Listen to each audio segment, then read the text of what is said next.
good morning and maayong buntag from Dumaguete. I'm from Siliman, particularly at Dumaguete City. That's in Negros Oriental. We are Negros Island region already. We have a very good weather today, and I hope you are motivated after listening to Jonathan. And every time a talk, this is actually our third time being together with Jonathan, and immediately after him, there are always butterflies in my stomach being next to him as the motivational speaker. I am a researcher. I am a computer science by profession, and I do e-learning. I do some consultancy for technology integration, and I hope I can improve your motivation to integrate educational technology, especially in our teaching and learning. Hi to Cristel, a very good friend of mine.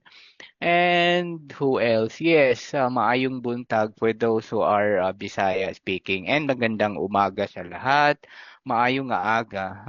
I can speak a little about Ilonggo too. Okay, so CNE gave me an opportunity to share with you strategies and techniques for elevating schools into the 21st century. There's a lot of things that we can learn, and I'm sure, and I'm very excited also to learn from you, especially if you will be engaging in our discussion this morning. In the next 1 hour or so, I'll be sharing with you a topic that perhaps you might heard already in some of my engagement. I'll be sharing innovation stages, educational revolution, and let's learn together the never-ending Miss Universe questions about challenges on technology, especially in a country like the Philippines, and what are some of these strategies. And when we say strategies in relation to a practical application into your school.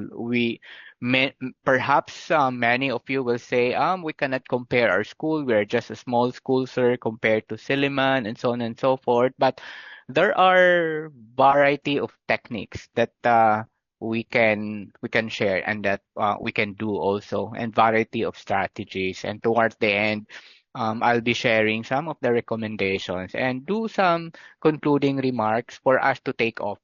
What's going to be the next thing that we should be doing when we talk about integration or strategies, making sure that we can elevate our schools. I like the topic given to me because elevating, and that is very proactive. And I hope because you are attending today, I assume that every one of us are open-minded and every one of us are really doing our best to elevate our schools when it comes to the integration of 21st century in teaching and learning.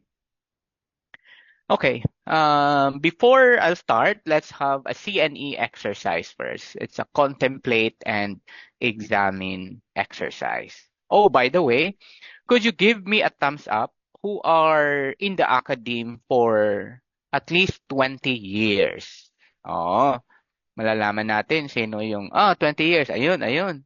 No, I saw those 20 years. Ang dami. Okay, 20 years.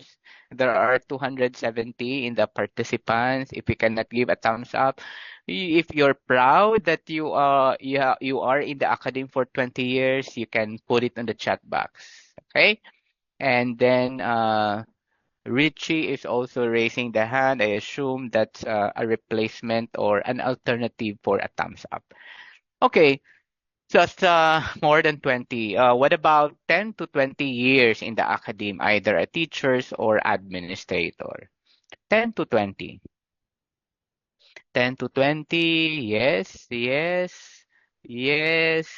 10 to 20. Okay. Okay. And what about less than 10? Less than 10. Okay. Yeah, it's nice to see a variety of experiences, but nevertheless, experience is always the best teacher, right? So, but I always argue that it's not necessarily mean that the longer you are in the academe, the more mature you are in the nature of the work. Especially that most of the time in the technology, the shall we say the mature ones will always tell, ibigay na lang natin yan sa mga nakakabata. Anyway, so I want you to think back to the very first day you step into the classroom as as a teacher or as a principal, as a leader, as a head, and then reflect on your journey since then. No? Kindly answer the question, have you embraced innovation and taken steps to elevate your practices to meet the evolving needs of your learners?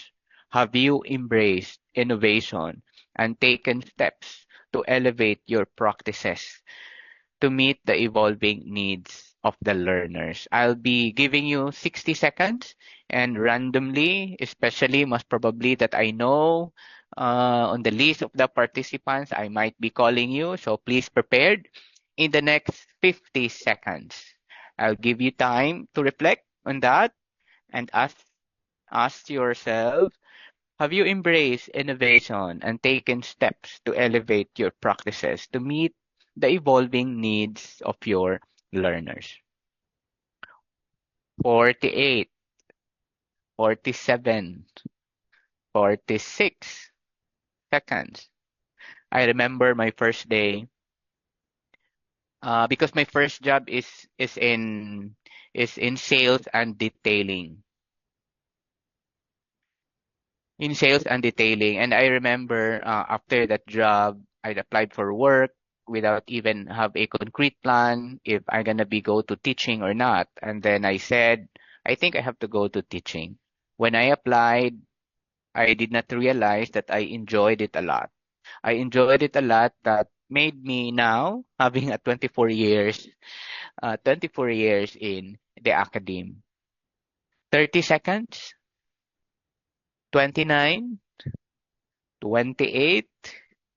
Yes, I think you are all muted, but I think our friends in the CNE will allow you to talk later. It's nice to hear some voices also from our colleagues online. I know you've been sitting down there as early as 8 o'clock. 20, 19, 18, 17. Before Seliman, I was in another small school in Dumaguete. I'm not from Dumaguete actually. I'm from Bohol. I graduated my bachelor's degree in Bohol. And then I applied. My first job is in sales and detailing in a multinational company, very far from a computer science graduate.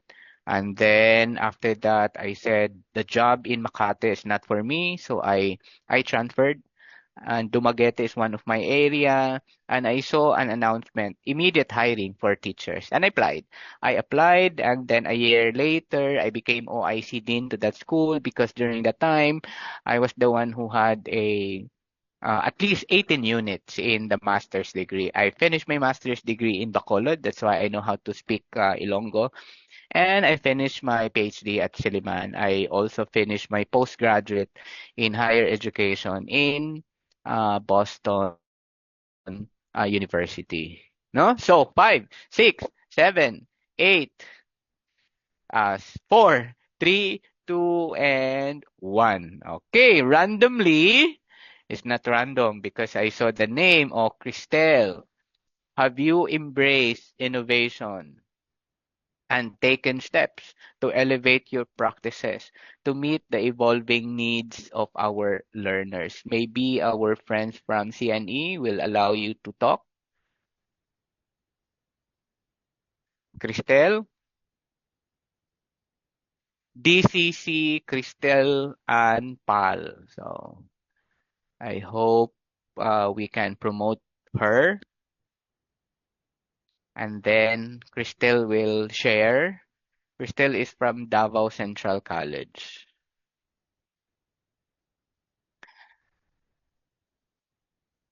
Can you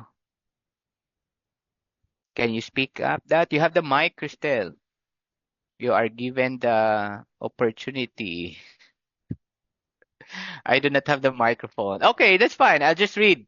Yes, with the shifting tides, my perspective have changed, and so did my actions. I attended trainings and workshops in order to upskill, and that was way back how many years ago, Christelle? From your first day in the classroom?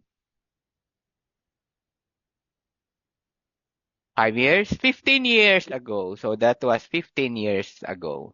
Okay. So thanks to that, and for sure, our definition of innovation varies, and that our steps also in elevating varies, and our practices also vary because technology integration does not necessarily equal putting. Technology integration and innovation also varies into several stages. So what is innovation then? For so that we will have a common ground on how we define innovation, let me share with you the kind of innovation or how we operationalize innovation, especially in our university at Silliman. You might hear Silliman as a big university, but we don't have that much budget. We are a private institution. We are not owned by a family. We are owned by the community. And we always say that a portion of every peso paid by our student as tuition is actually subsidized by the university. What I was trying to say is that innovation is not simply about robots. Innovation is not simply about how sophisticated and how recent and how emerging your technologies, your hardware or software. It's not about how many AIs are found in your school. It is not about how many TVs, how many projectors are in your classroom, because innovation is defined as the process. It is a process. It is a state wherein from this to this, from uh, from a no technology to a better technology, a process of implementing new ideas, new technologies, new practices to improve and future-proof education. How do we define future-proof education? Because I'm sure you've been attending several conferences and webinars, and the themes are always there: future proof, 21st century, and so on and so forth. But how do we define all of these: future proof education? How do we define innovation, and etc.? But as early as now, for this time being, I wanted to realize that innovation is not simply the hardware, putting in the hardware there, but it is actually an ecosystem that starts from the idea down to practices. And talking about innovation, innovation actually comes in several stages and comes in several ways and comes in the number of technology and the nature of technology that you are incorporating. You know, I've in the Commission on Higher Education, being a chairperson of the technical panel. We visited a lot of schools, literally or virtually. I've been visiting almost all of the schools offering IT, and many of those schools claim that they are already a smart university. I also encountered a basic education school, a private education school, basic education school, and I saw a streamer. Welcome, Dr. Marshall. A smart basic education. And when I asked, what makes your school smart? And then they said, because we purchase projectors. We have television sets every school. And then I said, my eyebrow raised, and I said, oh, okay, so that makes your school a smart.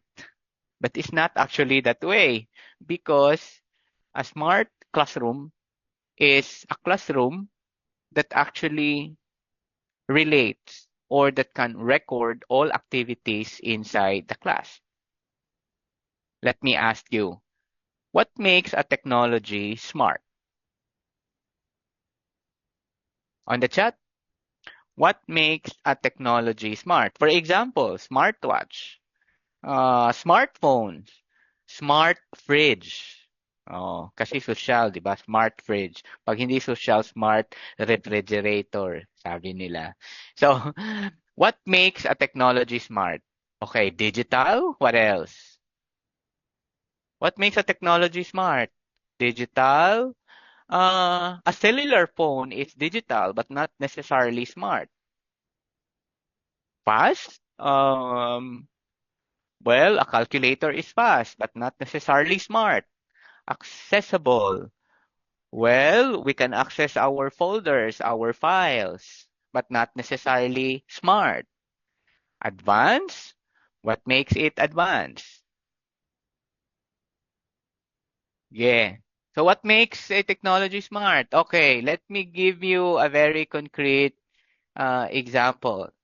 A smartphone. For sure you know a smartphone, right? What is a difference of a smartphone and a cellular phone?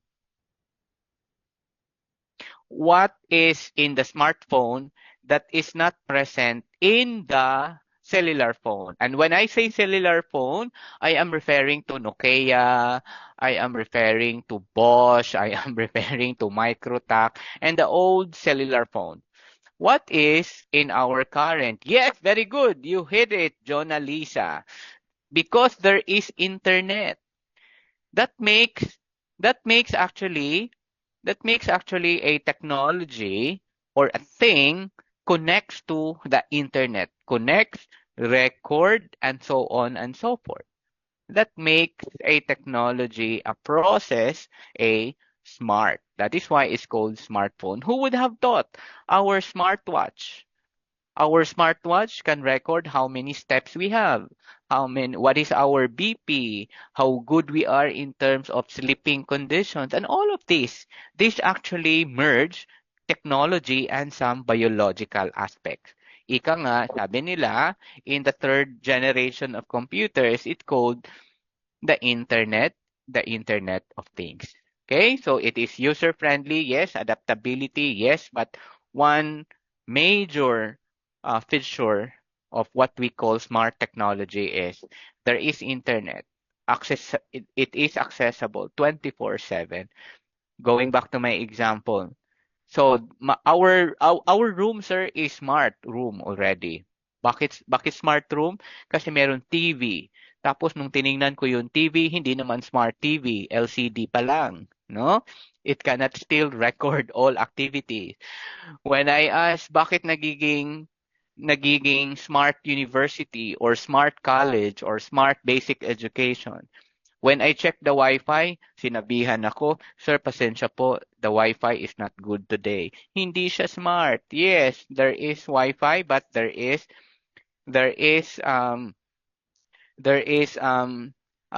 hindi tuloy-tuloy. There is intermittent of connection and disconnection in the current times. Okay? But what is good thing into that is we are trying to innovate. Now let me share to you the different stages of innovation. So different stages such as the first one is on the digitization. So digitization, this is the cycle or the stage wherein the process of converting analog from information and data into the digital form. So for example, we just digitize all our questionnaires or digitize our assessment material. We digitize our books. We bought instead of a book, we purchased to ebook because we just simply digitize it. We focus more into the data, saving spaces of our aparador, our cabinet, and we put it perhaps in our computer. Digitization comes in the Philippines in 1980s, no? So 1980s. Kaya hindi tayo magmayabang na nagiging smart classroom tayo kasi lahat paper-based na. Pwede naman kasing paper-based but not necessarily digitally transformed yung process. The second stage in the innovation is what we call Digitalization. This is where we automate processes. This is where enrollment system comes in. This is where the learning information system comes in of the basic education. This is where grading systems are introduced because in the digitalization process, it focuses more on the systems. It focuses more on the process. This is where we harness the power of internet connectivity. Web 2.0, this is where the collaboration comes in because there are internet. This is the year where we use most of the time our email. During the time perhaps that we introduced digitalization, Yahoo was very popular, not Google yet, or perhaps the Internet Explorer, and so many things, because we are trying to use the digital technology to change the business process in our projects, in our systems, and even in our operations. Okay, so the next to that, this is actually 1980s, 1990s. A next stage to the innovation is what we call the digital transformation. The digital transformation, when it comes to technology, this is where the fourth industrial technologies comes in. It is an approach, a holistic approach that we reimagine the process, the strategy, the model to leverage digital technologies and capitalize on their benefits. So for example, in the digitalization, if nagkaroon lang tayo ng enrollment system, hindi yan digital transformation. It's just simply digitalization. Where is digital transformation in the enrollment system? So for example, if your enrollment system can accept payment via the merchant or can accept payment via GCash, or if your enrollment system has an analytics that can endorse or that can recommend to your enrollees what are the subjects to be taken on the next, or what are the things that he should enroll or courses he or she should enroll based on the progression of the curriculum. Analytics, there are Internet of Things, there are smart processes. Correct, sabi ng ating participants from the Sugarland Wisdom School, smart technologies is more than the internet because it analyzes data, and so on and so forth, which emphasizes more on the business creation. Fourth industrial revolution, we transform our process, but there are no changes. No, we don't change the process. We just simply automate the process. For example, our leave management, instead of filing the form, we don't need to do that because there are systems already that we can apply online and make the leave, and that the HR will just click, click, click. That's digitalization. It's not yet digital transformation. Where is digital transformation in the leave management system? So for example, instead of the HR will really monitor one by one how many leaves you have, the system will analyze itself that recommend to the HR that this one is not anymore allowed to do the leave because, and so on and so forth. Yes, there is the use of artificial intelligence to automate the process that makes digital transformation stage. At Silliman, way back 2016, we plotted out our digital transformation initiative. That's before COVID. I remember during the time, that was the time that we introduced to them the learning management system. And when we introduced the learning management system, teachers were rallying, students were making complaints, filing complaints, making letters, sending letters. Why do they have to pay? What is that learning management system for? We've been teaching. Seliman is 124 years already. We've been perfect in our teaching and learning. Why do we have to use LMS? And so on and so forth. Digital transformation. We just simply automate the use or the teaching and learning process. The digital transformation because we wanted to create more value in our processes. That's what we call digital transformation. We thought during the time, we thought that we reached the digital transformation stage in our university. Fast forward during the COVID, my God, when COVID came and immediately after COVID, there's new phase, there's new image of what we call innovation. Don't you know that one of the first university that was closed was Silliman University? Why? Because the first publicly known COVID patient comes from Wuhan, China, who visited Seliman, making all the photos, visited even in one of our laboratories in my in my college. I was the dean in the College of Computer Studies then. And then we said that's okay because during that time we already had the learning management system. During that time, we did already a massive upscaling to our teachers, to our administrators, to our staff, to our colleagues, to the staff that be part during that time also we tried to automate our enrollment and there were resistance like um during enrollment is so difficult so and so because it was simply digitalization. There were no transformation of those processes. But my point is innovation comes in different stages. It's up to us, it's up to our environment, it's up to our school on where are we going to attack in accelerating technology integration in our own school.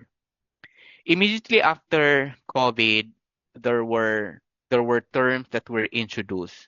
Future-proof education was introduced. And what is this future-proof education? They said this is post-COVID teaching and learning. The term that was introduced is what we call the disruptive innovation. So what is disruptive innovation? It's actually an extension of digital transformation. Extension in the sense that disruptive innovation still a transformative changes in the products, services, and processes that I wanted to highlight disrupt existing market or disrupt existing industries. In other words, create a new market because we wanted to offer a new product to or for the purposes or that can be achieved or that can be patronized by a new market. In other words, we have to change the norm. We have to change our conventional and traditional practice in order for us to be relevant in the current times. Disruptive innovation.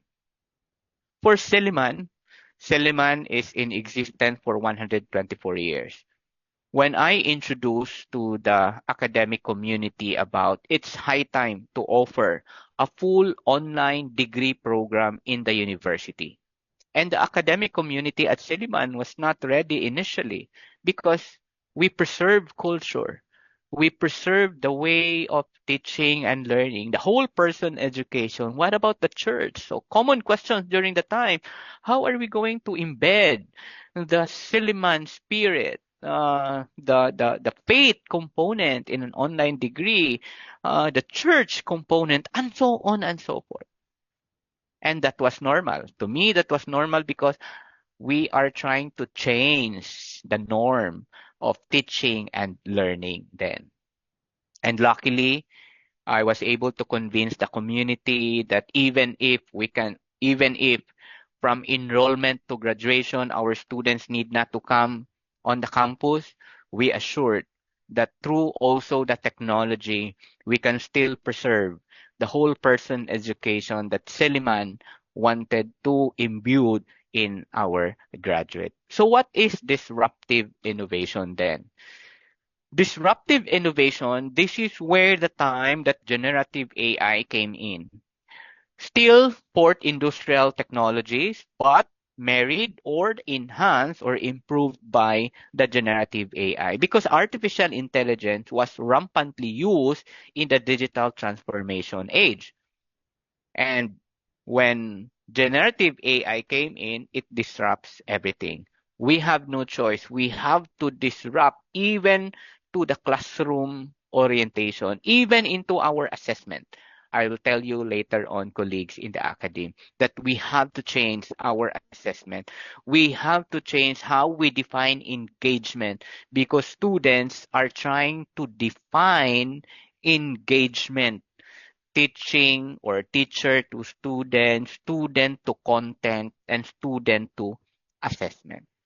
Let me further explain to you or share with you how do we define really disruptive innovation, just for a context on how are we going to disrupt teaching and learning.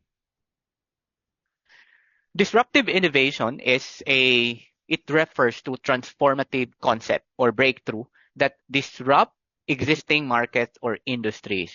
And I wanted to highlight how by introducing new products, new services, or new processes that offer superior value. I bold it, superior value, convenience, or affordability. Right? Let me show to you a logo on the screen. Who can tell me what's this logo? Obviously, what's this logo? Airbnb. Yes, that's Airbnb. What is Airbnb company? What is Airbnb? Airbnb is accordingly can be described as the largest hotel business in the world, but has no actual physical and physically owned hotel by the company. Why? Because anyone could just contribute their place and be part in the business ecosystem. It's booking company. What about this? What about this?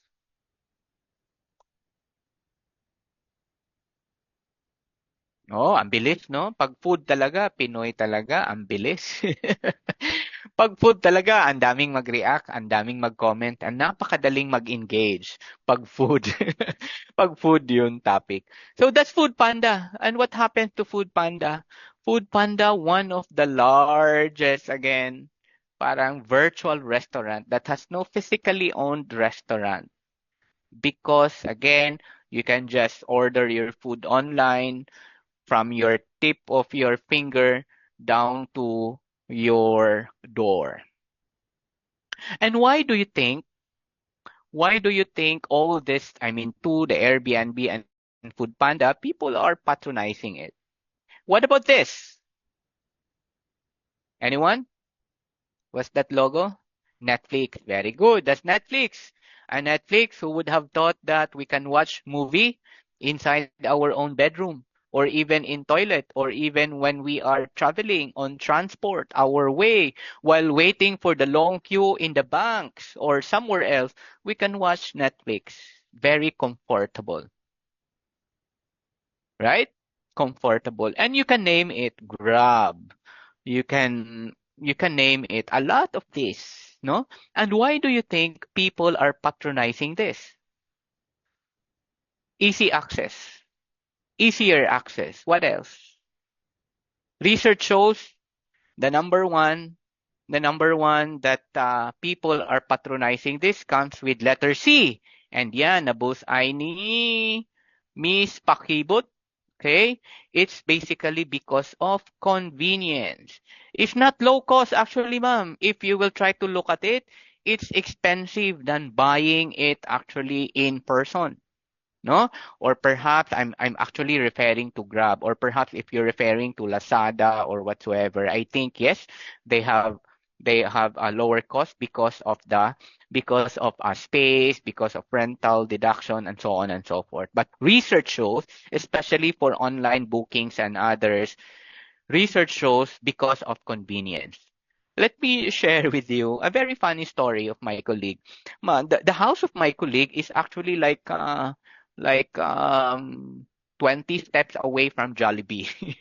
20 steps away from Jollibee. It's literally she can shout. She can shout like because beside their entrance door is actually the drive-through, and literally she can shout like, "Hey, one value meal of this and blah blah blah," and then she can order. But you know what? She still order online. She still order and then put it on the cart and then pay it online and so on and so forth. She still goes to Grab or Food Panda. And then I said, why do you have to do that? You can actually just walk, and then it's just you can exercise. And you know what she was telling to me, sir, I can save because I can save my time. I can save not anymore putting my makeup. I can save my dress.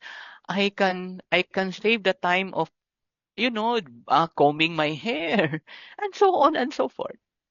And yes, that's true. There are promo also because if you go for if you accumulate some points, you can do that. And that because of convenience. You just imagine that. All of this. What happened to the Grab? The Grab, if you go to NAIA 3, they invest. They invest on one floor. You cannot anymore get a Grab upon exit at NAIA 3 because they put up a big space that for picking up. And that entails additional cost. But research shows that there is increase of patronage among the people. There is increase in the cost actually, an added cost because of that. Why? Because again, it's convenience. Because of the convenience. Although in our study also, Filipinos have less trust on digital applications. And based on our study, that is also correlational, is very correlated to the kind of our culture. Okay? So, disruptive innovation, all of this, who would have thought we can eat food by just simply via our phone? Who would have thought we can watch movies? Who would have thought we can pay or we can buy our ticket online? We can talk to people, not necessarily alive people, because of chatbots and so on and so forth. Okay? So that's what we call disruptive innovation. And why these things are happening? Because there is a rapid change in or the rapid advancement in the digital technology landscape.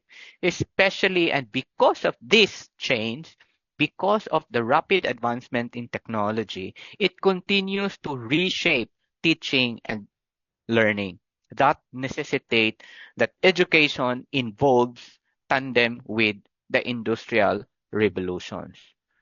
We have no choice, whether you like it or not. Innovation in teaching and learning or transformation in teaching and learning is always expedited or is always being evolved because the technology has evolving. Let me share or walk through you the different innovations or the different transformation of our education and why this is being transformed. If you could recall, we all started with Education 1.0. What is this Education 1.0? It's basically was defined by the steam engine era. We have no electricity during this time. This is where education was teacher oriented. This is where education is teacher centered and the students played a passive role. This is the time perhaps of our parents where they are not allowed to ask questions to the teachers because if they are asked, they got scolded or whatsoever. That's education 1.0. We will not backtrack into that. Let me proceed to Education 2.0. Education 2.0 was or during this the evolution of education, this is where electrical energy was introduced. This is what we call the electrical energy revolution. They introduced more interactive approach, emphasizing collaboration, communication, and web technologies to enhance student engagement. Matagal itong dumating sa Philippines, no? Although in the Philippines, internet was introduced to us by really a Filipino, no? And I'm always proud that the father of the Philippine internet is coming from Negros Oriental. He used to be a PhD student in the US, and part of his dissertation is about bringing internet in the Philippines. And when immediately after his graduation, he established internet or put up the internet and so on and so forth. This is the time where the education we introduce email. This is the time that we introduce website. This is the time that we introduce um, collaboration. Yahoo Messenger, I think, if you can still recall the Yahoo Messenger time. After that, the Education 3.0 was introduced. This is now the advent. There is computer, but equated with the power of the internet. This is where learning or personalized learning path was introduced. Creativity and problem solving was introduced. The 21st century skills was popularized during this time, that there is four quadrant in the 21st century skill, and the common denominator to this is communication and information technology, creativity, problem solving. This is the time where MySpace was introduced. Give me a heart for those nakaabot pa sa MySpace. Give me a heart. Mga young at heart. MySpace. Sino ang nakaabot ng MySpace? Yes, yes. Yes, mga MySpace babies, no? So, this was the time where DepEd released a DO to block social Facebook. That social Facebook or the Facebook should not be allowed in the classroom. This is the time where a lot of no to technology, because educational institutions, I could understand also that educational institutions do not know how to regulate this kind of technology. Education 3.0 emphasizes actually on the collaboration. Kaya nga tinatawag itong social media because it's collaboration. Social networking sites, tawag nila na application is the social networking site. Social networking, there's a lot. Meron tayong tinatawag na video networking, and social media is one of the social networking site. In this era, we highlighted that students should collaborate to each other. Kaya lumalabas dito si forum, mga discussion board, lumalabas dito yung we have to communicate online to our student. Dito na yung Web 3.0, where students can interact to the web, where students can interact not necessarily to human person, because there are chatbots are being introduced. Next to that is the what we call the 4.0. The 4.0 or the education 4.0 is popularized actually with the AI, IoT, and the big data. Education 4.0 introduced smart learning environment. So, smart learning environment. So, ano ba yung articulation ng smart learning environment? The smart learning environment is there is Internet of Things, that everything is connected. There is big data. Tama yung sinasabi natin in one of our participants, that is not just simply Wi-Fi, but it connects, it records biological data. It is actually the merge of technology and the biological aspects. So for example, having a smart classroom, hindi enough having a smart TV or a projector, nagiging smart classroom ka na. No, where is the biological aspects there? The biological aspects could be, you can record how many students get bored. You can record in your smart classroom how many students raises the hands, how many walks or how many turns of the teacher conducted inside the classroom. Those are smart classrooms. Having TV, having your smart TV and projector, that not makes a classroom smart. That is still actually under Education 3.0.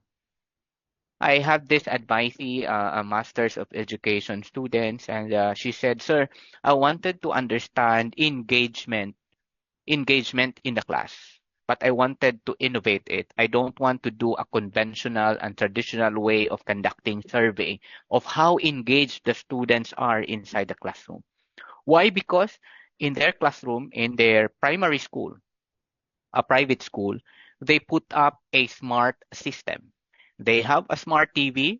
There is a system that records everything, that collects data. It counts number of students. It counts how many times a student raises the hand. It counts how many teachers go to the student and interact, and so on and so forth. How many times that a student got the correct answer? How many times that the teacher said, yes, very good, a good compliment, no, and how many times did the teacher sit down in the chair, how many times, and so on and so forth.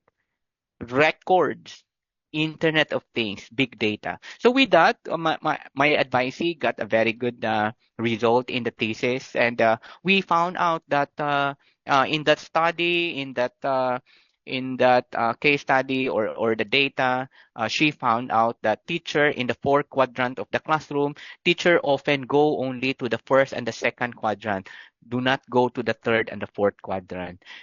She found out that students get bored immediately after 50 minutes of the class, and that during the 1 to 2 o'clock, the teacher are lively, and that the students are also engaged, and so on and so forth. That makes a classroom smart. Okay, so because these are data-driven, adaptive learning technologies, they adapt. Later on, later this afternoon, CNE will share with you what are the adaptive technologies, adaptive software that they have. Adaptive means it will provide content, or it will suggest and recommend content according to the progression or according to the learner's achievement inside the class. Say, for example, in your learning management system, you can personalize your assessment, you can personalize your exams in accordance to the progression and achievement of the students. Meaning, from one student, the assessment of one student is not necessarily the same for all, because it has adaptive. It looks at the data. Oh, these students are not yet have not yet achieved the first learning outcome. Therefore, I should give more questions in order for that student to achieve the intended learning outcomes. Things like that. Technology can do that already, and that is in Education 4.0. We thought before COVID, we thought we're done, no, Education 4.0, but we're not done, because the Education 5.0 was introduced. The Education 5.0, there are no other technologies that are being introduced here. It's just that technologies, the fourth industrial technologies, and at the same time, focusing more into the human-centered approach that balances the advanced technological capabilities with the core values. Just to highlight, this is the time where the generative AI came in. And generative AI is not actually new. It's still artificial intelligence. And artificial intelligence, we've been studying that artificial intelligence before. It's just that it is being popularized, especially that in the academe, the generative AI was first introduced negatively in the country. The first periodical actually in the Philippines that talks about generative AI is very napaka-nega. So when someone will read into it, wala, ang pangit ni generative AI. It can make the students uncritical. It can make the students dumb. Mag-plagiarize na yung estudyante na hindi na mag-isip si estudyante. And all this negativity are being introduced. At Silliman, we formulated a generative or an artificial intelligence framework. In short, we allowed the use of generative AI and all forms of generative AI in teaching and learning, but we regulate. That means we have those and we have don'ts. We have this allowed and we have the not allowed. and very disciplinary in nature, discipline focused. That means if English 1, grammar-related subject or courses, ay hindi pwedeng gagamit ng AI. Pero pag thesis, pwedeng gagamit ng generative AI and so on. No, it depends because we have no choice. We are not beside the students 24/7. Meta AI is free right now. Who among you here have tried chatting Meta AI? Give me a yes. Give me a yes or give me an M for Meta. Have you tried talking to Meta? M? Who else? Who else? Who else? Sana man lang aabot ng 50% pag-type ng M and it should be 100 plus. O kung hindi pa, I'll wait you. You have to talk to Meta AI. Meta AI is on the Facebook. I mean on the Messenger. At ang daming nagpo-post, nag-share, copy and paste na I am giving authority. Paano ba yun? I am not giving the authority of Meta AI to record all my data and collect the data, etc., etc. I'll tell you, dear participant, hindi po totoo yun. No? Gawa-gawa lang yun. Guni-guni lang yun sa mga content creators para mag-achieve and high yung engagement nila. Bakit?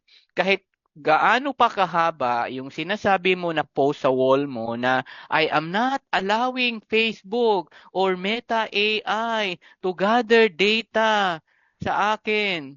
Wala. Wala effect. Dahil by the time you created your Facebook or your Messenger, by the time at the very first second that you install your Messenger and your Facebook, nag-agree ka na on their provisions that they are getting all information from you. Oh, sige. Sa chat, sino dito nagbabasa ng terms and agreement sa Facebook or Messenger before or any application? Sino?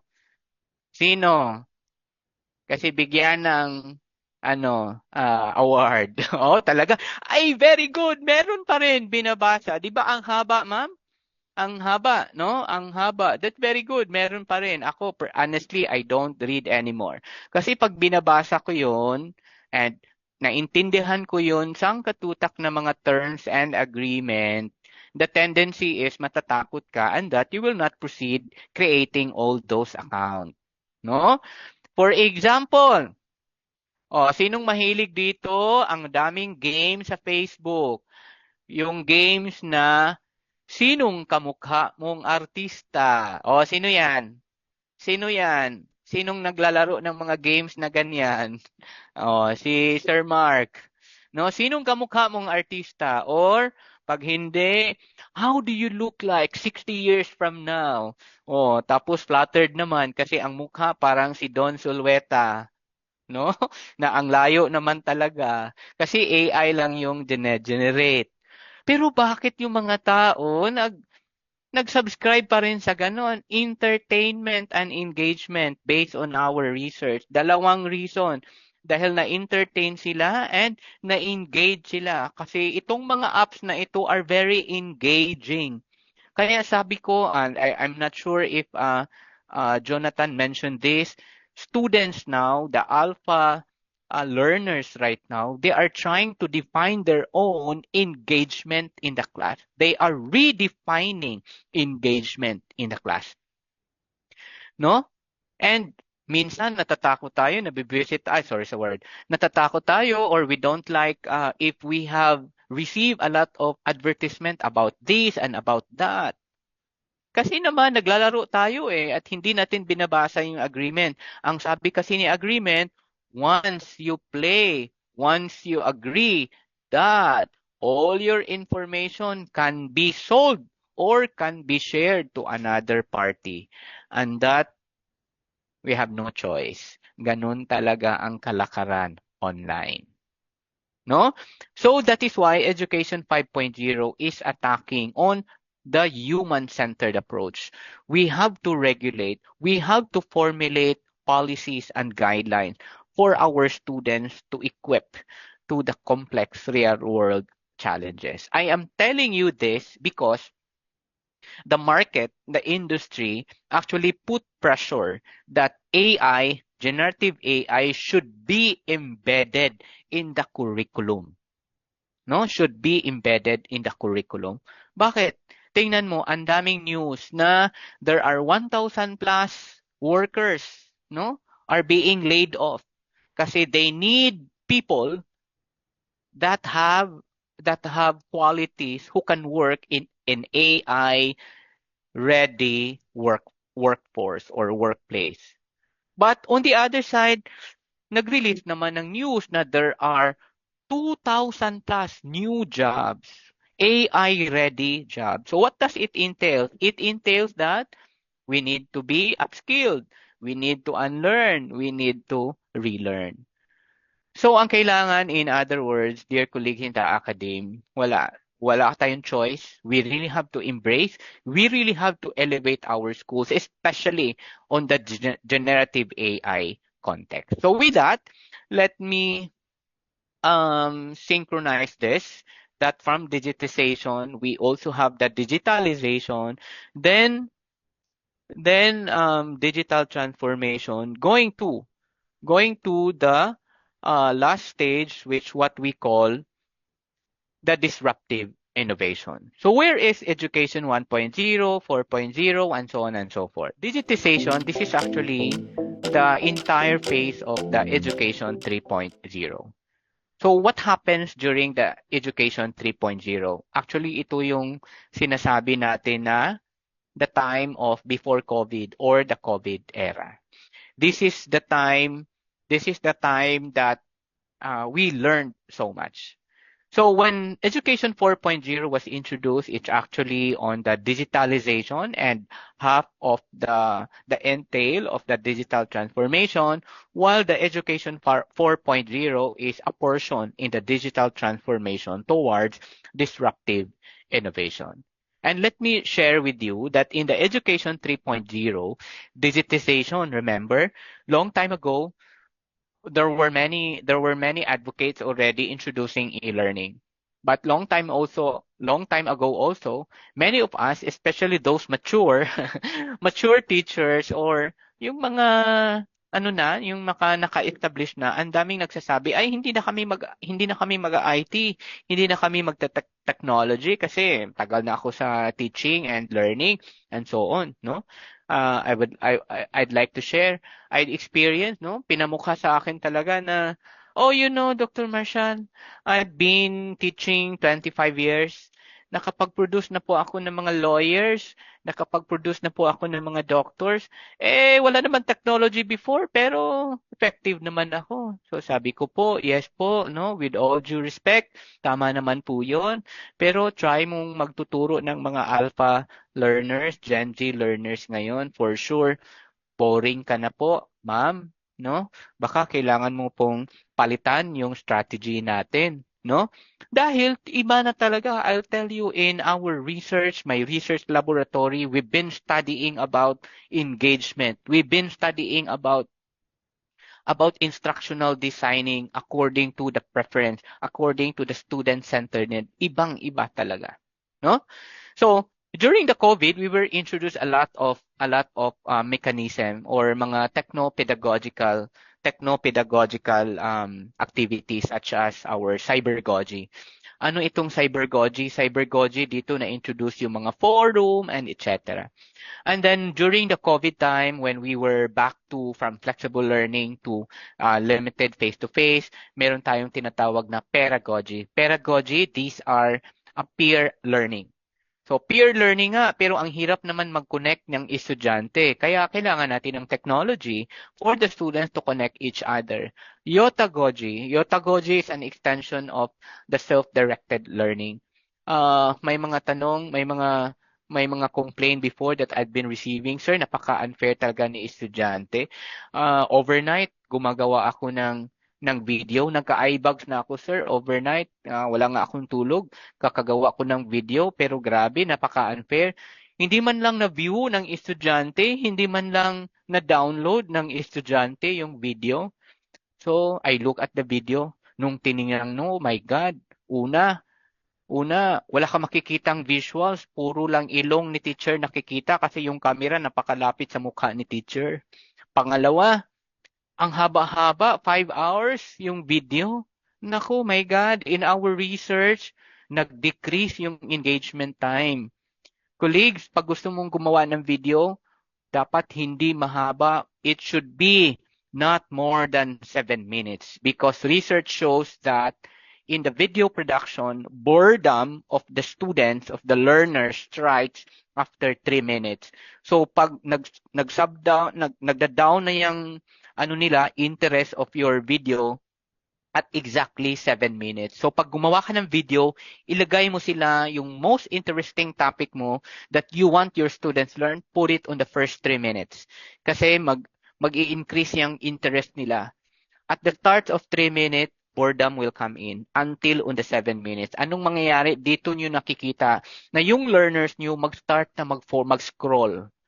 Pag YouTube yan, mag-scroll na yan kasi naboboard na sila sa video nyo. That's how our learners evolve when it comes to engagement. No? You just imagine that during my first few years in studying about instructional designing, research was telling me that okay pa si video gagawa tayo ng as long as 15 minutes. But right now, especially during the COVID, research shows wag habaan, dapat 7 minutes lang. Otherwise, wala ka nang mapapala. The students will start scrolling and moving forward to find what is the most significant content in your instructional materials. Dito na na-introduce si micro-learning. Students can easily consume content in the shortest, no? The shortest that they could do. If you are familiar with NAS Daily, any one of you is familiar with NAS Daily? Yes, very good. What is NAS Daily? NAS Daily is popular in what? Popular in vlogging. Yes. What makes NAS Daily unique in his vlogging? Informative videos. What is in that informative videos? Heritage. Yes, very good. Ma'am Florenda, Nelson. What is unique of the NAS Daily is you can travel the world. You can tell the history in just 1 minute. And why students and learners are patronizing it? Because it's very short. You just imagine, sabi nga ni Jonathan kanina, bakit sa history kailangan pa nating tanungin yung kailan namatay si Magellan? No? Di ba? So, it's a 1 minute video. If you can develop this kind of skill for the students to show or to tell the world the history in just 1 minute, that's critical thinking for me. When or after the COVID or the what we call the post-COVID time, ito yung sinasabi natin na post-pandemic learning. Dito na Harvard popularized the term preferred future. Ano yung preferred future natin? Are we going forward with the technology or are we going backward? Last week, we were in Davao. A principal asked me, Sir, ano kaya sa tingin mo? You're a researcher. Ano sa tingin mo? Many schools are going backward. No? Sayang yung skill na na-accumulate sana during the COVID, but many teachers are still going back. Then I said, perhaps, most probably, there is no visioning that what happens. Walang nag-vision na what will happen in the next 3 years, especially during the post-pandemic. Baka pinabayaan lang. There is no transformative leadership came in. That there should be a blueprint, there should be a plan so that teachers will not go back. And that's what I call visioning of the future or the preferred future. So dito na-introduce si hybrid, si HyFlix, you name it. Blended learning, na-redefined yung definition natin with blended learning. Sabi ko nga sa mga memo namin sa university, huwag nating sabihin na there is no class. Kasi pag sinasabi natin there is no class, is not necessarily walang klase kahit online. So sa amin, meron na kaming define na namin yung term na there is no in-person class. No? There is no synchronous class. So meron na kaming ganon. We really have to operationally define. Pati sa library, kino-correct na namin. Hindi na namin sasabihin na no library service for this date. Kasi in reality, meron na kaming yung virtual library, kino-continue namin. Yung virtual services ng mga librarians, kino-continue namin. So technically, hindi ma-disrupt kahit may bagyo or whatsoever. Walang lang in person. You can do that also. No? So dito during the education 4.0, ito yung sinasabi ko na the introduction popularized popularized by the fourth industrial revolution, Internet of Things, wearable technology, artificial intelligence, robotics, blockchain, big data analytics, and etc. Wearable technologies, what are those wearable technologies that we can use in teaching and learning? Smartphone, right? I have this undergraduate student. They are trying to understand the the sleep condition of select respondents. Ang gagawin lang nila, they will just request their experiment people to wear their smartwatch. Merong dina-download na app to tell whether you have a good sleep on this time, if you need more sleep, you have this deep sleep, and so on and so forth. No? That's a very good innovation also in our thesis. Virtual reality. Well, tour, isa na ako doon. I don't like young, especially immature learners like in the basic education having tours, or tour naman is necessary, but sometimes uh, say for example when the Commission Higher Education said tours and excursions are not allowed anymore, then I said yes, that's not allowed, but there's no harm to still go to the tour using the VR, virtual reality, using our augmented realities and others. So gaya ng sinasabi ko kanina, we thought that we're done with Education 4.0, but hindi. Dumating si Education 5.0, which is more accelerated with the power of what we call the generative AI, the generative artificial intelligence. And when we say generative, it generates content. But ang daming hindi nag-embrace kasi nga nega yung dumating sa Pilipinas, no? But as I mentioned, we have no choice. Students, there are pressures already from the students that the schools need to accelerate the use of educational technology. So, give me an example. I'll give you an example. If nag-encode ka lang in your grades, in your Excel, and nag-encode ka ng mga exams mo, piniprint mo, hindi tayo magmayabang na digitally transform na tayo kasi Education 3.0 pa yan. It's simply digitization. Tapos, pag gumagamit lang tayo ng PowerPoint, hindi pa rin yan digitally transform. Dapat may animations na. Dapat gumagamit na tayo ng Canva, no? Dapat may mga transition scheme na siya. Digitalization. You're changing the process, no? Pero kasi pag nag-PowerPoint ka lang tapos ang copy and paste, still teacher-oriented pa rin 'yan. Pero pag interactive, makapag-interact si student using your H5P, no? So, that is basically changing your process. You are animating. There are gamification, sabi ni Juliada, no?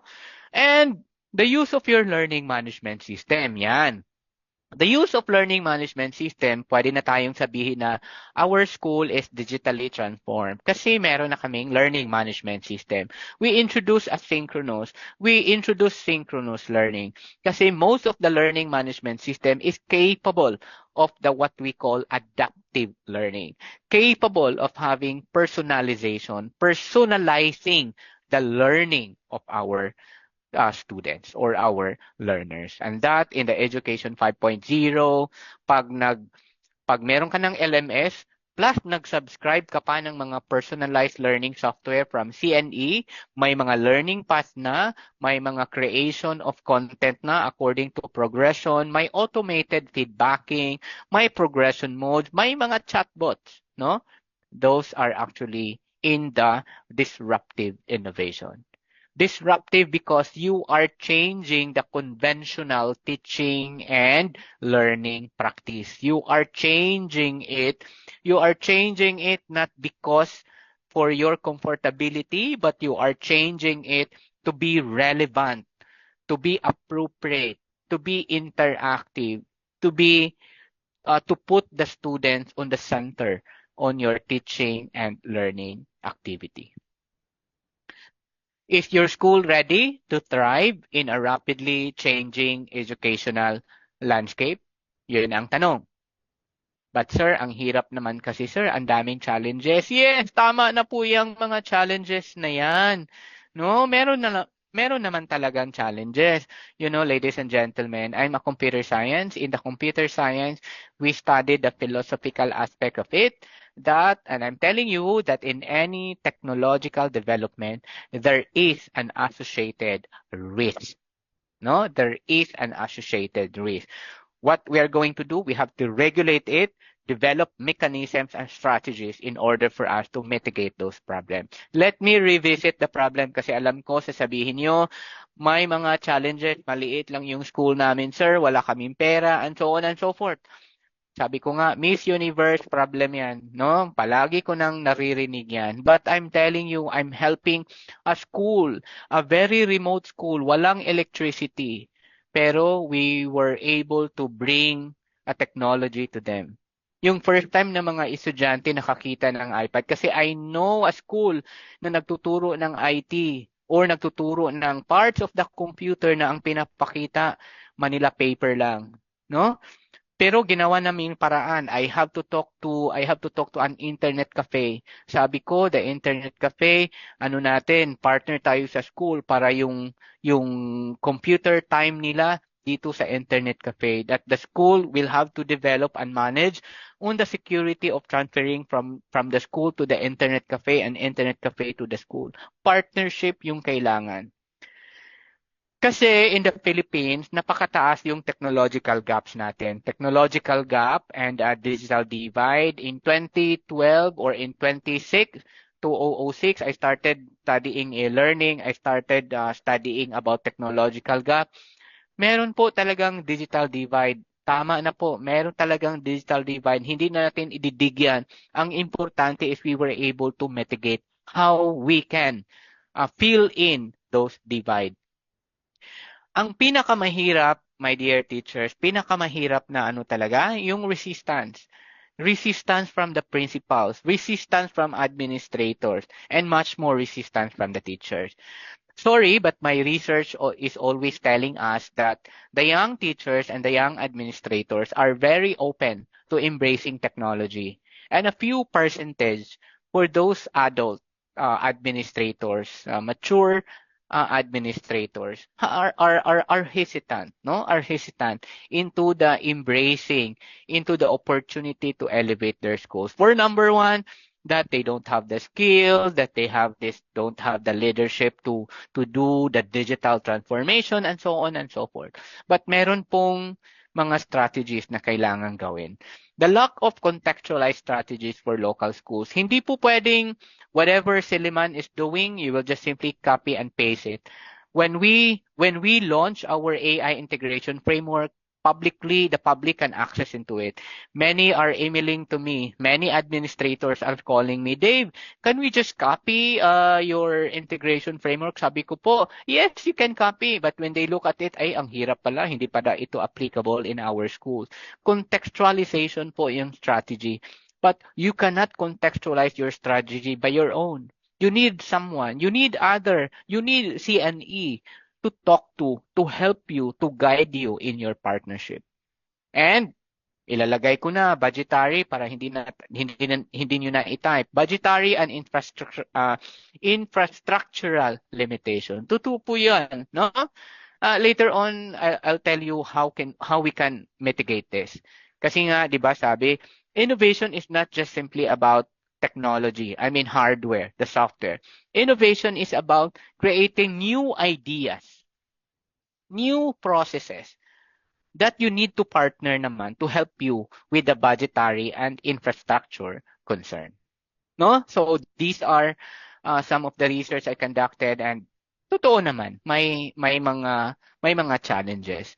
But what is very important is we know how to strategize for us to elevate our school and mitigate mitigate the problems or the challenges that been there for several years. So my question is, what bold strategies can your school implement today to not only adapt to the demands of the 21st century, but to lead the way in redefining education for the future? What bold strategies you can think so that your school can implement not only to adapt the demands of the 21st century, but leading the way in redefining education. Not just simply the utilization. Kasi paano kung gumagamit nga lang ng technology pero lumang process pa rin, lumang pamamaraan pa rin. My point is, let's help together to redefine and educate one of us. No? Are you willing to change traditional practices to truly elevate your school? I assume that the 200 plus participants are willing. That is why you are here with CNE, willing to listen, willing to accommodate CNE when they visit you and introduce to you the opportunity to partner with them. So what are some strategies that your school, this may not be a one formula, but perhaps a combination or perhaps you can mix and match, or perhaps just choose one or so in elevating these strategies to our schools. One is pinaka-importante, leadership and vision. Second, curriculum augmentation, technology integration, community engagement and partnership, sustainability, and inclusivity. Let me discuss this one by one. I have 10 minutes more, but hopefully I can walk through you this strategy. On leadership and vision, what is needed here? We need you, principals. We need you, administrators, to not just simply being a transformative and visionary leader, but kindly incorporate digital transformation, digital transformative, and digitally have vision in your leadership. No? Encourage collaborative leadership among school administrators and teachers. You need to craft your vision. When I say craft, you write it. Hindi talaga pwedeng, ganito, kung ano lang na-introduce, ito na. Kaya nga, nag-fail yung mga investment. In our study, 70% of projects in the academe failed in terms of technology integration, failed because of poor visioning and poor planning. You should have a plan. You as an administrator, you will have to sit down and on this year, mag-start tayo sa classroom. Tapos may upskilling. Tapos mag-purchase na tayo and so on and so forth. Start with that. Hindi pwedeng kung ano lang dumating, yun na. No? You need to align. Saan ba yung establish nyo? Education 3.0 ba? Or 4.0 ba? Or 5.0 ba? Kasi hindi pwedeng copy and paste from the existing school. We have our own uniqueness. Remember, one of the challenges, contextualization of the strategy. You have to contextualize it according to your environment. What about on curriculum integration? Curriculum integration, anong kailangan natin dito? Understand educational technology principles. I know we're not trained. Many of you perhaps here are not trained on technology. Create a committee. You need to understand the educational theory when it comes to technology. The pedagogy, the techno-pedagogical component, instructional designing using technology, technologically inclined assessment, and the ethics and the legal consideration. Embed more STEM or STEAM activities. You can add agriculture and digital literacy across your subject. No, incorporate soft skills, problem solving, collaboration, empathy. While it is true that the World Economic Forum released also a top hard skills and IT is number one. They also, or many organizations also release it top soft skills that a graduate must have. Kailangan talaga natin yan. And ini-emphasize talaga, incorporate soft skills, particularly problem solving, collaboration, empathy, at idagdag ko, based on our research, resiliency among our learners. Introduce capstone projects. I like the new senior high school curriculum. They introduce 600 hours of capstone project. We need that. We need more practical applications than having so many theoretical approaches in our teaching content. What about technology integration? O dito na, no? Effective use of educational technology like CNE tools, learning management systems, some AI tools. Upskill our teachers, upskill, reskill through continuing education or through professional development programs. And example to this, gaya ng sinasabi ng one of our participants here, we have to gamify, no? Apply gamification technique in our teaching and learning for student engagement in order for them to adapt, no? To adapt to the teachers. I was telling you in our recent study, tinatanong namin yung estudyante na, how do you define engagement? Engagement to student to teacher, student to content, and student to assessment.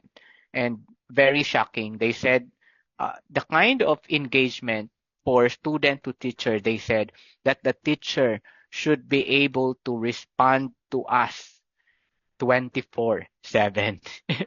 Very shocking result. Then we made a follow-up, an interview, and etc. And we realized they did not mean that we as human being, respond to their inquiry, guide them only according to their hours. It's not that way. But they said, why not use personalization? Why not use adaptive? Why not use chatbot so that when we have questions, there is a chatbot who could reply to us? You just imagine that they are changing the landscape of engagement in teaching and learning. I'm not saying that we are going to feed their fantasy, but I'm just telling you that that's the kind of engagement that our students wanted. You just imagine, I think there are articulation of this. Your students will message you 24/7. They don't look at anymore on the time. They don't anymore chat you during your class time, but at any time. Because they said it's their engagement said we can engage at our own time, at our own pacing, according to our thinking style, according to our intelligence. No? Another one, ito naman community engagement partnership, just a sort of a way of mitigating problem or challenges on budget and infrastructure. What is this? Building partnerships with tech companies, NGOs, and local government. You know, colleague, Crystal can attest into this. Silliman is a private school. We're not rich. We're not family owned. It's owned by the company. But we are getting a lot of investment or a lot of we are putting up a lot of infrastructure, but not necessarily coming from our internal fund. It's all coming from the alumni. Our transformative library. We changed our library from the conventional borrowing, more than borrowing of books. We were able to get a partner who provided us 1 million, 100 million investment for our library, and so on and so forth. Kasi naman sir, matagal na si Silliman. Okay, I'll tone down my example. I was able to guide a school somewhere in Bohol. Uh, they don't have electricity. They have electricity, but they don't have internet connectivity yet during that time. So I talked to a internet cafe. And I said the internet cafe, can we schedule and this and blah and that and so on and so forth. First time for the student who see an actual email, sending an email. And they were able to partner it. They did not put up a laboratory, a computer laboratory for their students to imagine and to do actual hands-on on technology. You just need partnership. You have to mingle. You have to talk to. Pag sinasabi ng CNE, merong mga free access for this, do that. And perhaps, baka magustuhan ng mga estudyante, attack the parents, communicate with the parents because for sure the parents can understand that. No? So, yun ang palagi namin sinasabi. We have to make friends, especially in our basic ed. We have to be friends with the PTA. No? In my case, my office is covering the entire university. Pag meron kaming mga technology-oriented initiative, we always talk to the parents. No? We always tell them the positive side of it, the advantage side of it. And they can understand into that. They can meet halfway. Industry-sponsored STEM activity, and then industry-sponsored research and development. No, I can attest into this because I always do this. No, I always get funds from the industry. I remember before I need to put up a laboratory, but Siliman has no money during that time. Then I said I have to talk to Smart. I have to talk to Globe. And then Smart said, okay, we can put up a smart laboratory. And they provided us the smart and the laboratory. It's just a matter of partnering, no? And you need a charm also to sell your project and your idea. And sustainability and inclusivity. What is this? And that in every technology-oriented technology, you need to also equate it with the Green School initiative in your university or in your school or in your primary school. You need to develop your ethical your policies and guidelines. Pag hindi kaya on the school base, start telling your teacher to start crafting classroom policies, no? As far as technology is concerned, what is ethical, what is not ethical. You need to be familiar with the different legal provisions especially on the data privacy of our learners, no? So bridging the digital divide through device landing programs. There are companies now, if you are near to a BPO, talk to the BPO. I know some BPOs na short lang yung lifespan nila, like I think every 6 months, and then they replace their computer. You can talk to them. You can talk to them to donate, which is part of their CSR. Some of the techniques, no, allow me to extend. It's 12 o'clock, 12:10, but let me extend to share with you some techniques and action that we could do. What specific first step that you can take as a school leader to ensure your institution is not just prepared for Education 4.0, but positioned to thrive in it? And how will you prioritize initiatives that create the greatest impact for your students and teachers? So these are some of the steps that generally that I'll be sharing. I created this. This is based on my experience. No, one is the first thing that you should do is conduct a school readiness assessment before you will talk to CNE, before you will purchase. Conduct first the readiness assessment. Are you ready in terms of infrastructure? Are you ready? Number one, yung mindset nyo ba ready na mag-technology? Yung mindset nyo na ready na ba na to disrupt the teaching and learning? Yung mindset nyo ba ready na hindi na kailangan 24/7 or ready na ba na mag mag-respond pala tayo mag-respond pala tayo, not necessarily human being to respond, but to create a chatbot for you, no, in our own teacher. Readiness, may mga tool yan. I can also share with you some readiness assessment. Ako naman, kahit gaano kalaki si Siliman, we did some readiness assessment. No, alam ko ilang percentage distribution of our students have smartphone, cell phone, how many gadgets they have. Alam ko yan. We have records into that. How many teachers have this, and so on and so forth. Second, create a roadmap. Implementing Education 4.0 and the principles. When I say roadmap, I'll be sharing to you the slide. There are a lot of technological roadmap. Put it there. You have to sit down. And when you create your roadmap, create a committee, no? Hindi pwedeng si principal lang. Create a committee to that. That committee should be able to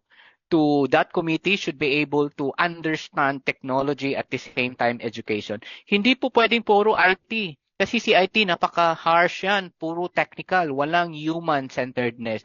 Walang approach. Kailangan natin si education. Kailangan natin yung teacher from the education to merge the gap of the hard way of technology to blend it with the pedagogy and the strategy. Kailangan natin yan. Kailangan mag-argue si IT and si education. Hindi rin pwedeng puro education, lalo na mga educationalist, mga hardcore theories. Nako, ang hirap i-convince yan for your for you to accelerate and to elevate your schools towards 21st century. So those are the three things. To me, this is very immediate that you could do. And what do you think is the next step to this for you to be able to accelerate your school? After you conduct your assessment, you create your roadmap. Then from your roadmap, you're going to create the committee to articulate your roadmap. What do you think is the fourth step? Allot budget? Yes, most probably, pwede. No? Allot the budget kung anong meron dyan, and so on and so forth. Kasi in your roadmap, dapat sir, nakaroon na si budget. Kasi you don't put the roadmap if you don't know the budget. So in your roadmap, dapat ando na si budget, sino na yung mga tao, ano bang kailangan natin dito, ganyan, ganyan. At during your roadmap making, dapat alam nyo na kung saan doon yung internally funded, externally funded, and others. Alam mo yung pinakasimpleng gagawin nyo to this? Pinakasimpleng gagawin nyo, talk to CNE. Kailangan nyo yan. No? Kailangan nyo yan. You need to talk to CNE so that they can guide you. No? And then attend more upskilling. At Siliman, my office is one of the provider. It's a CPD provider. We offer continuing education and professional development, technology integration, at cross discipline. We train lawyers, we train principal. If you wanted to learn how to develop your framework, we have our first, I think next week, February 20, we'll be offering a workshop on how to craft, how to develop an AI integration framework. That's on February 20 and 29. So let us know if you need to have a need-based training if for your school. No, so the question mark there, you need to talk to someone like CNE that can guide you. Hindi po pwedeng kayo-kayo lang. You need consultant. You need someone who can guide you and who can lead you the way towards a more contextualized, technology ready towards the future education. So in conclusion, you know this, as educators, as principals, leaders, we hold the power to shape not just for our schools, but for every student who walks through our doors. The journey to education 4.0 and 4.5 seem daunting. I'll tell you, it's so tiring. In my case, in 2016, we plotted out digital transformation. When COVID came, my God, I was transferred to another office. The university created another office. After COVID, the university created another office. We have to strategize the office and so on. And then we develop our strategy and so on and so forth. That seems to be daunting and very challenging and tiring. But it is also filled with boundless opportunities to inspire, to innovate, and transform. Remember that the heart of education is not the technology that we adapt or the strategies we implement. Ito yung palagi kong sinasabi, hindi kailangan magkaroon tayo ng robot to accelerate. Hindi kailangan mag-put up tayo ng sangkatutak na projector and smart TV. No, we don't need that one. We have to contextualize. It is the lives that we touch and the dreams that we help realize. That is why we wanted to put more strategies to elevate our schools towards the 21st century teaching and learning. Let us be the leaders. Let us be the principals, the heads who dare to elevate, not because it is easy, not because our students but because our students deserve nothing less. That the future of education starts today, starts within us. And before I will end, this is my last slide. The only way to know is to learn, relearn, and unlearn. I know I know Jonathan mentioned this to you, but I just wanted to emphasize this. Remember, technology won't replace us. Agree? Agree? Type D if you agree. D for Dave. No, D for Dave. D. Okay, agree. Yes, that's really true. No, I'm a computer science. I keep on telling that as a computer science, I can understand how technology works because as a computer science, we study the brain. We have theory of we studied about X and Y chromosomes. No, we study that. We have algorithms who can how people learn. We have algorithms how we can engage. But I keep on telling that technology won't replace us. Because computer science can do everything, technology can do everything, there is tendency that students will find a teacher who embrace technology. So literally, it can make us irrelevant. And literally, students will be the one to find another teacher to replace a teacher who does not engage or embrace technology. Daghan kaayong salamat.